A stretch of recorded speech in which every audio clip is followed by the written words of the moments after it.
are those pastries over there, man? What is that? Everybody keeps asking that. Yeah. Yeah, I'll go ahead and put one in a box for me. I'll take it to the room and get it tomorrow. Huh? They turn bad. They're not good. They're awful. Man, sometimes you got to risk it, man. It's worth that 20%, giving up that 20%. No, I'm talking about after the weigh-in. Oh, okay, nah, okay. Nothing's worth All right. 20, 30% Yeah, yeah. of, you know, yeah, money that I'm fighting for. And you're back at middleweight for this one. Why the decision to drop back down? Just because I can, you know. I enjoy fighting. This is the first opportunity that I got to fight since my last one, so chomped at the bit, took it, and, you know, we're here. Yeah, do you think you're better at this weight? I prefer it. You know,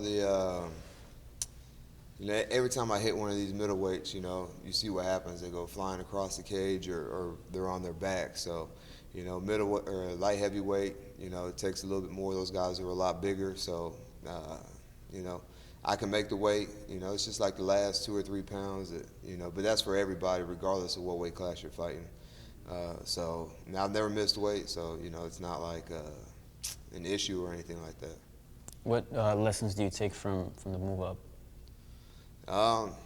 Man, you know, I just, I really have a passion for fighting, so, you know, it really doesn't matter who they put in front of me or whatever. You know, we're going to get in there and we're going to, you know, do the dance.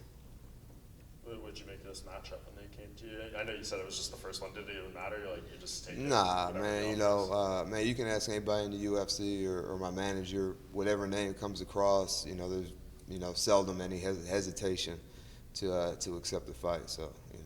Yeah, does that mentality evolve as you, like, you know, potentially move up the rankings and break into like a top 15 or something? Do you have to start being maybe more selective on, you know, the type of fights, how often you fight, those kind of things? I think once I get ranked, you know, I think only when you're in the like top 5, like the whole thing with Michelle Watterson and that thing, I understand her point of view on it, because, you know, she goes out there, loses, you know, she might not, you know, she might get a title shot, she wins this fight. So, you know, there's a lot for her to risk. For me, you know, I'm not there yet. So, you know, maybe, you know, when I get up there, then we start, you know, picking and choosing and fighting guys ranked above me. But, you know, I don't got a number next to my name, so, you know, to me it doesn't matter. Yeah, how far do you think you are from getting a number next year? Do you think maybe this one could do it? Man, you know, you see guys like Gilbert Burns, 2 fights up a weight class, top 15. Thiago, 3 fights at 205, fighting for a belt. So, man, you know, it's possible, but, you know, not something I'm really concerned myself with right now. Yeah, I mean, do you see more, I mean, I think at 205 and middleweight there's a lot of opportunity, but you just had guys, I think 3 guys in Rockhold, Weidman, Jacare, all going up to 205, and those were like top 5 ranked guys. Is there opportunity for someone like you to kind of break in and fill those missing spots that are going to be in the rankings now? Yeah, absolutely. I think so. You know, those guys are a little bit older, so I'm sure, you know, those are bigger guys too. So I'm sure that, you know, the weight cut, the older you get, you know, the harder it is. So, you know, everybody has their own path and whatnot, and I think the middleweight is my path to the belt. Yeah, and your opponent's a guy who high finish percentage. Usually, whether it's win or lose, that's how his fights end. What kind of excitement level is there to fight someone who's, you know, dangerous in that sense? Man, you know, the thing that I think is cool about Gerald is no matter how the fight is going for him, whether he's winning or losing, like even if you look at his last fight, you know, he's probably losing the fight, but in the last round, I think in under a minute or whatever, you know, he sinks that choke in. And Trevin Giles was doing the right thing. He had his head on the inside on a single and still got choked to sleep. So, you know, I think it's an exciting fight because whether it's him or me, the fight can end at any moment. Yeah, do you have to be very smart in there with a guy who's tricky like that?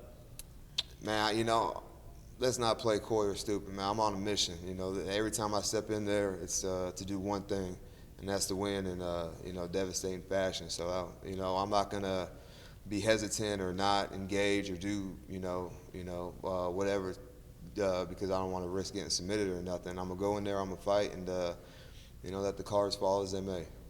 With the new champion, do you, in the way that he's calling out, you know, names, people are at the top, do you think that it's going to make it a little bit more difficult for you to kind of break in and get that type of attention from the champ? Man, you talking about Israel? Yes, sir. Man, he doesn't know who I am, man. You know, I'm I mean, sure he I've does. met him and stuff. You know, he seems like a dude who's very in tune to the division and what's going on in the UFC. But you know, I'm so far away from that and where he's at. You know, maybe in the next year or two, you can see that matchup. But you know, I got some work to do. So you know, more than happy to do it. What'd you make of his performance? A lot of people were taken away by the way he looked against Robert Whitaker. Man, you know, he knocked out the champ, man. There's no better way to win the belt than to do that. So, awesome performance. Got the win, got the belt, and man, I think he'll be able to defend it, you know, quite a few times. And this might be a silly question, but is it funny to hear Bruce Buffer call your nickname your boy? Because he seems always so formal, right? And obviously, talking some slang. He's told me it's one of his favorite yeah? favorite nicknames in the game, and I mean, I get a lot of feedback on social media about your boy nickname. So you know, everybody gets crunk when Bruce says anything, you know, Yeah. let alone you know your boy. Yeah, I mean, he's screaming it, in front of an arena. Do you kind of chuckle before the fight, or you just zone No, in? I'm in the zone, man. You know, but when I rewatch the fights just to, you know, kind of fix any holes and, you know, just a little film study. It always makes me chuckle whenever I hear him say it. Heard maybe you were doing some finishing up your camp here very lightly. Were you maybe doing some cross training in Tampa this week at all, or anything like that, or just maybe using a cage or something? Yeah. I went over to Matt Frivola's gym. Matt and Arroyo. what's That's that? Matt Frivola was the fighter that you're talking about. Right. Matt I Arroyo. thought he trained there too. He does. But Okay. you're talking about Matt Arroyo. Yeah. I'm sorry, go ahead. But anyways, I just went there to use the cage because, you know, I have a feeling that that might be part of Gerald's game plan, put me up against the cage, trying to take me down. So did some cage work, moved around in the cage, got the feel for it, and, you know, How do awesome you see the fight experience. playing out Saturday? Man, I'm gonna win by knockout, first, second, or third round. But you know, this fight's definitely not going to the judges.